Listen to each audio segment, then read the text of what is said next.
안녕하십니까. YG만 최영득 원장입니다. 사실 오늘은 동영상을 촬영할 계획이 크게 없었었는데요.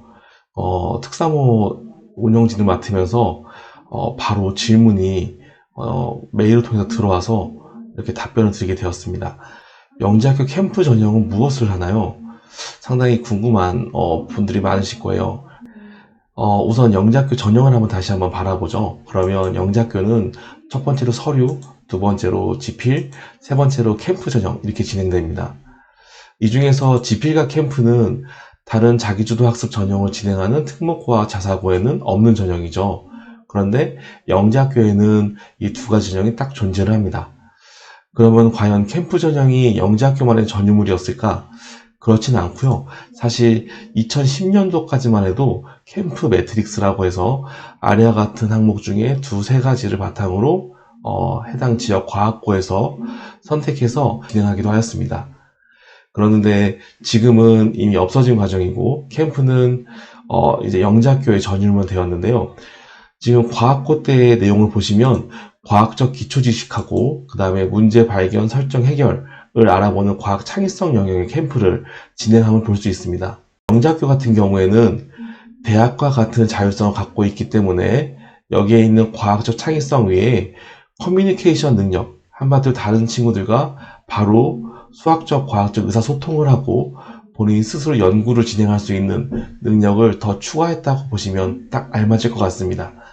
그러면 전년도 자료를 바탕으로 캠프에서 어떤 것을 진행하는지 보겠는데요.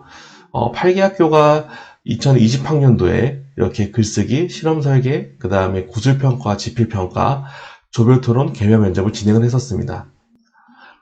여기서 눈여겨볼 게 지필평가를 진행했다는 건데요. 그 지필평가는 올해에도 마찬가지로 또 진행될 가능성이 있습니다. 2차 때 지필평가를 봤는데 왜 또 지필평가를 볼까요?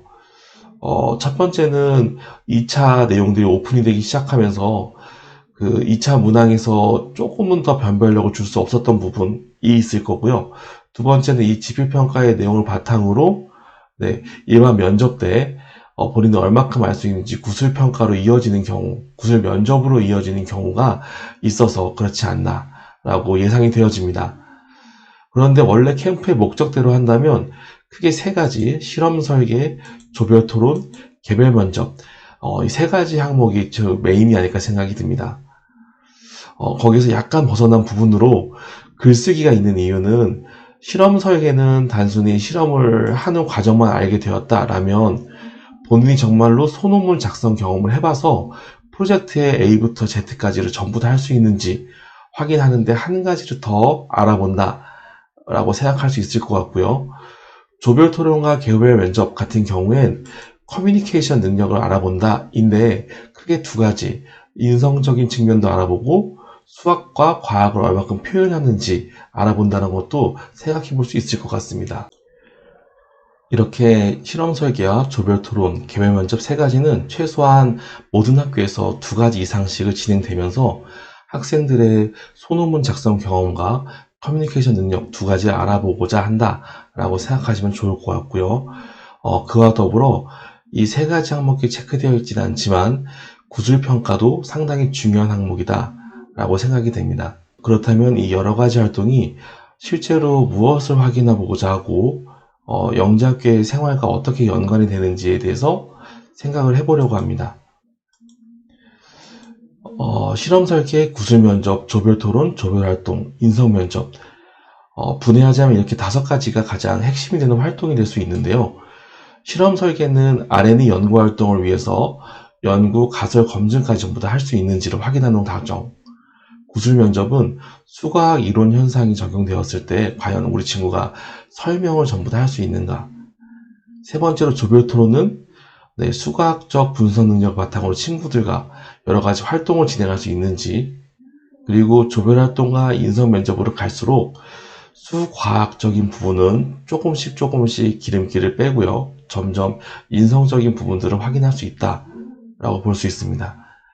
그래서 결과적으로 영재학교에 지원한 친구들은 기본적으로 영재학교의 자기소개서와 문항에서 수학과학적 학습 능력, 그리고 자기 스스로 프로젝트 활동할 수 있는 능력 있다고 판단한 하에 수학적 문제 해결력과 자기주도성을 얼마큼 잘 가지고 있어서 영재학교에 잘 적응할 수 있느냐를 확인하는 과정이라고 생각하면 좋겠습니다.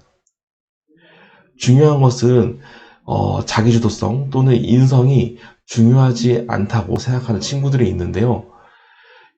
이미 영재학교 2차 지필평가에서 최소 7대1 정도로 구별된 친구들이 나머지 1.5배수에서 2배수만을 가지고 캠프에 집합한 과정이기 때문에 사실은 거의 대부분 비슷한 실력을 가졌다고 영재학교에서 볼 수 있습니다.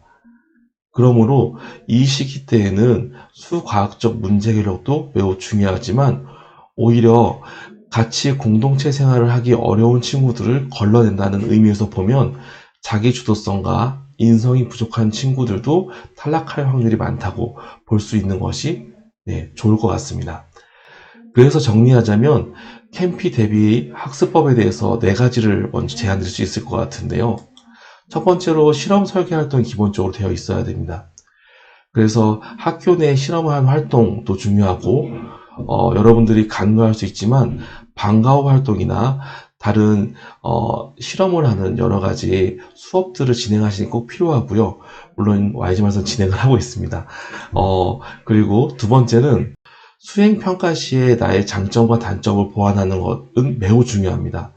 그래서 본인이 항상 리더를 갖고 리더십 역할을 하라는 것이 아니라 본인이 수행평가를 진행할 때 그 모둠 내에서 분석을 잘하는 친구라면 분석력을 좀 더 키워서 이 캠프 안에서 진행할 때 활동에서 자기의 장점을 보여주고 또는 갈등 관리가 잘 되는 친구들이라면 프로젝트에서 다른 친구들의 의견을 조율해준 역할을 자신감 있게 수행한다면 이 또한 좋은 평가를 받을 수 있지 않을까 생각이 듭니다. 세 번째로는 수과학 프로젝트 활동을 추천을 드리는데요. 근데 이 조별 활동에서는 사실은 수학적, 과학적 아이디어를 던져주지만 어떻게 보면 이는 논리력에 해당될 뿐이고요. 다른 친구들과 서로 의견을 어떻게 조율하고 어떤 산출물을 만들어내면서 즐겁게 활동하느냐를 더 보는 경우가 많습니다. 그래서 조금은 가벼운 프로젝트 활동을 자주 해주는 것도 좋습니다. 1학년 자유학년제에 보면 생활 속의 과학 또는 창의적 과학 활동 이런 매주 다른 활동들을 하는 재미있는 프로그램들을 볼 수 있는데 이런 부분들이 결코 필요가 없는 부분이 아니라 나중에 이렇게 활용될 수 있다는 것을 느끼고 열심히 수행하면 좋을 것 같고요. 마지막으로 모든 간의 문제 해결 과정을 발표하는 것 굉장히 중요합니다. 이 4번째 모든 간 문제 해결 발표 과정은 영재학교에서 중요하지만 과학고의 구술 면접을 대비하자면 가장 중요한 활동이라고 볼 수도 있습니다. 그래서 혼자 문제를 푸는 것이 아니라 본인이 푼 문제를 다른 친구들 앞에서 설명하듯 말하는 연습, 그리고 설명하듯 자기의 생각을 표현하는 연습이 필요할 것 같고요. 특히 친구와 같이 하는 것의 장점이 무엇이냐면 어려운 이론을 쓰는 것보다 친구가 이해할 수 있도록 설명을 하는 것이 그 부분을 높이 평가할 수 있다는 것을 알아주셨으면 좋겠습니다. 네, 감사합니다.